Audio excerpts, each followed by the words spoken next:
थे, वो भी तब जब इसे कोई 150 मील ले जाना था। सोचिए सम्राट अशोक के इंजीनियरों ने कैसे इसे चुनार में इसका निर्माण कर टोपरा भेजा होगा, यह अपने आप में एक अचरज का विषय है। इसी तरह सम्राट अशोक द्वारा बनवाया हुआ एक और स्तंभ कौशाम्बी से इलाहाबाद लाया गया था, जिसकी चमक आज भी बरकरार है, जिसे 19वीं सदी में जेम्स प्रिंसेस ने ही पढ़ा था। शम्स ए सिराज अफीक सुल्तान अपनी पुस्तक तारीख ए फिरोजशाही में अशोक स्तंभ टोपरा से दिल्ली लाए जाने का वृत्तांत के बारे में लिखते हैं कि सुल्तान ने स्तंभ उखाड़ने के बाद इसे खरोंच न लगे इस कारण रेशम की रुई पे रखवाया था। लेकिन जब जेम्स प्रिंसेस इसे पढ़ रहे थे तब इस पिलर से कई हिस्से उखड़े हुए उन्हें प्राप्त हुए थे। उन शब्दों को अन्य पिलर पर लिखे हुए शब्दों की मदद से रिकवर कर लिया गया था। उसका मैं आपको हिंदी अनुवाद बता देता हूँ। दीवान पीएम का आदेश कौशाम्बी में महामात्रों यानी कि महामंत्रियों,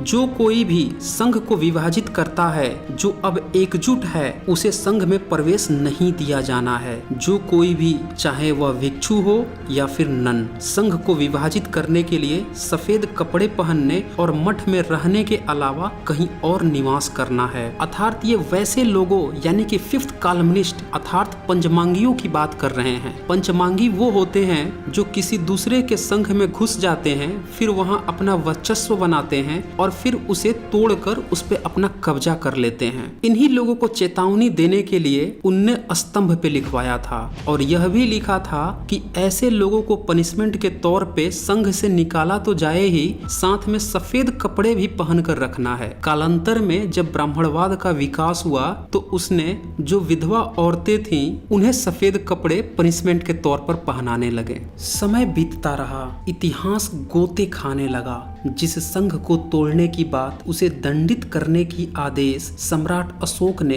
कौशाम्बी स्तंभ में लिखवाया था, उस स्तंभ का शीर्ष ही तोड़ दिया गया। लेकिन उसका शीर्ष, कमल चौकी और उस पे सुसज्जित होने वाला वृषभ अलग अलग कौशाम्बी से ही 2.4 किलोमीटर की दूरी पर 1963-64 में मिला था। अगर शीर्ष कमल के चौकी पर इस खंडित वृषभ को रखा जाए तो यह सम्राट अशोक के रामपुरवा का वृषभ शीर्ष जैसा सटीक बन जाएगा। यह षड्यंत्र था, यह समय का फेर। सच्चाई सामने है। खुदाई के हर प्रमाण को रामायण या महाभारत का बताने वाले आखिर कैसे 2200 साल पहले की बात को नहीं